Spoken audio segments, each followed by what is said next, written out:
Hi again, folks. In this video, we're going to take a look at the last time the Sabres had two 30-goal scores. There's an article in The Athletic I want to show you. Let's look at it coming up. All right, this article was pretty good. I really enjoyed it, actually, as I do most of Vogel's articles. I've got the clips cut out. It's a bit of a long article, so I want to go through. I want to get right into this and move forward. It's like about 7 clips, I believe. Yeah, 7 clips. So let's get started. I want to show you this article, and we'll break it down after. Here we go. Okay, there you see the first clip. For the first time in over a decade, the Sabres have two 30-goal scorers, Tage Thompson and Jeff Skinner. God, it feels good to say that, doesn't it? Hey? I think we all seen that coming this year, but to actually see it happen, it's pretty nice. It's like the birth of a first line again on the Buffalo Sabres this year, right? Let's go into the clips. Here we go. It's been a long, long time since the Sabres had two 30-goal scorers. How long?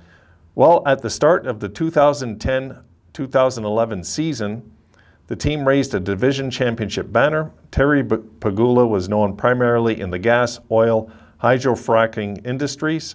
Johan Hesch still had 3 seasons left to play. So yes, it's been a while since Thomas Vanek and Drew Stafford reached the 30-goal milestone, giving Buffalo a pair of net-finding forwards. The wait is over. Tage Thompson reached 30 for the first time Friday on Rick Jeanneret night. Jeff Skinner hit 30 for the 5th time in his 12 seasons, Friday against the Florida Panthers. They used one heck of a hot streak and each other to do it. Thompson and Skinner have combined to record points on a goal 24 times, the Sabres' most productive pairing. They're top 50 in the NHL, matching the duos of Brad Marchand, Dave Pastrnak in Boston, and Patrick Kane, Alex DeBrincat in Chicago, and Roman Josi and Ryan Johansson in Nashville. So that is quite the feat when you think about it with the Sabres. The thing is, you know, when looking at, when we seen it coming. I think we can easily say we seen it coming, guys. We did. We seen this coming. But for, you know, no injuries, no bad luck, no COVID. Like, I mean, it was nice to see this happen. And the boys still got like 9 games left. So they can really get 35 and up. There's time. Plus, I want to see if Poso get 20. I want to see Olofsson also, you know, get 20. He's going to get 20 unless he falls into a rut, which I don't think he will right now. So it's nice. It's been a nice year with numbers and stuff, like with hope, you know. Next clip. Here we go. Of course, the third member of their line deserves credit too. Thompson has been centering Skinner and right wing Alex Tuch almost exclusively since January 22nd. The numbers are impressive. From January 22nd to April 6th, in 31 games, Thompson has 19 goals, 11 assists for 30 points. Skinner has 15 goals, 12 assists for 27 points. And Tuch has 6 goals, 17 assists for 23 points. And with that, guys, I'll tell you right now, we officially have a first line. I couldn't understand some Sabres fans that just thought Alex Tuch wasn't going to be in the first line when we got him in the deal. Like, I don't get it. I really don't get the negativity out there sometimes. Tuch is obviously a first line winger, obviously. So get used to it. If you don't like Tuch, get used to it, because I think he's going to be around a while in Buffalo, but I'm guessing most Sabres fans love him, so. Just weird. It's weird how some people really, I had one guy say he should be on the third line. I'm like, you know, I'm guessing that's just a troll, but anyway. All right, next clip.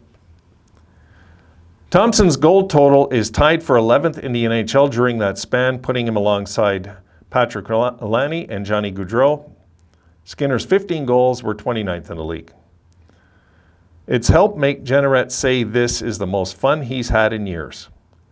That's special, Tuch said. He's called a lot of games. He's seen a lot, been through it all. I'm glad he's having a lot of fun because we're having fun in that locker room. That clearly includes Thompson. The 24-year-old was a healthy scratch last season as a winger. Now he's Buffalo's #1 center and has a 30-goal season on his resume. It's a really rewarding feeling, said Thompson, who scored 18 goals during his opening 145 games. Obviously, the first couple of years of my career, I had to grind a little bit there and find my way. I feel like I'm starting to get my footing here in the league, and I'll just continue to try to work and grow and get better each day. Coach Don Granato says this is simply the start for Thompson. And that is a scary statement. You know, if this guy is going to get better and better, which I hope, because sometimes guys will hit a career year and that's it. You know, it does happen. But Thompson's at the age where I don't think he's hit his peak. No, really, that's scary. I really hope when we sign him, it's a fair deal. I really do. I don't want to sign these ridiculous contracts that hurt the team, you know, hurt the team. All right, next clip. He's a 30-goal scorer. He's staring at the net. He's a 30-goal scorer. He's staring at the net.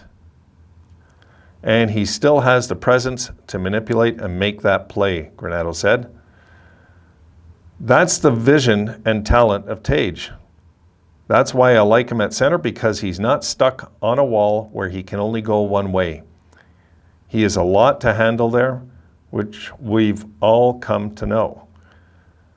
Fans who frequent games in Quebec Center have gotten the best look at Thompson's development. Not only is he the Sabres' top player at home, he's one of the elite in the league. This was interesting. Check this. Home games through April 6th, okay? This is all the home game goals this year. So Austin Matthews has 28, Pasternak has 25, Kreider has 24, Kaprizov has 23, Thompson has 22, Ovechkin has 22, Draisaitl has 22. I didn't know Kaprizov, I don't know. I always call him Kaprizov, but I think it's Kaprizov. That's what most people call him. I didn't know he had that many at home until I seen this article. That surprised me, actually. I know he's had a really good year, but that still surprised me. You know what they're failing to mention here? What are the salaries of those guys? And what is Tage's salary, right? All these guys are making the big bucks. All of them. So that's quite an accomplishment. 2 more clips. Here we go. When you go on the road, you want to circle his name on the dry marker board. They can put the defenseman they want out against him and the 5-man unit they want out, Granato said. At home, I can get him away from those matchups, which I have done on several occasions. There's some days when they have really good energy. You have Thompson, who's big and strong and has a range, and it's hard to get pucks away from him. I don't care who you are in the league. It's hard. The top guys have It's hard. The top guys have a tough time when he's on his game. And the same with Tuck. Now, when they're not feeling the energy and they don't have quite the feel, they come down a little bit. But I'm gauging in-game whether they have that, whether they're on tonight or not. If they are, I actually play them against the top line. If I feel they're not, I try to get them out against the third pairing D. That's happened a few times in the last few games when they've scored, or where they've scored. So, you know, Granato's done his job with this guy. My God, I know some people struggle with Granato. I do when it comes to the physical play of the team, but when it comes to a lot of everything else, guys, it looks pretty damn amazing. So we got to be patient. Granato's learning too. Let's not forget that. He's also learning too, and his instincts are good. You know, he made an excellent call here. God. Final clip, here we go. Watching Thompson excel, it's easy to forget this is his first time lining up against the opponent's best centers and blue liners. He's a highly intelligent player. highly intelligent person, Granato said. I had a conversation with him Tuesday morning, and he even spoke of when we play top lines, it's almost a battle of who's willing to cheat first, and usually that's the guy that's going to lose. It's staying with it through the grind until you break the other guy or the other line or the other team. And that's a lot of the competitiveness and commitment to playing a game for the long haul. I know Tomer has that. He's proven it. He's fought his way to where he's at in his career right now through lots of adversity and having to just grind and be patient. Fans have to be patient too, but after waiting more than a decade, they have a team on the rise with two guys finding the net regularly. There's more work to be done, Thompson said. You don't want to be satisfied. There's always more. And I'll tell you something that stood out for me in this entire article. I'll just repeat this line again. Watching Thompson excel, it's easy to forget this is his first time lining up against the opponent's best centers and blue liners. That's something we don't talk about, is it? And I'll tell you what, guys, this is really the truth when it comes to Tage Thompson, is he's not only scoring, he's playing really against the best in the league. When they can get the best guys in the league on his tail, they do it. You know, and this is something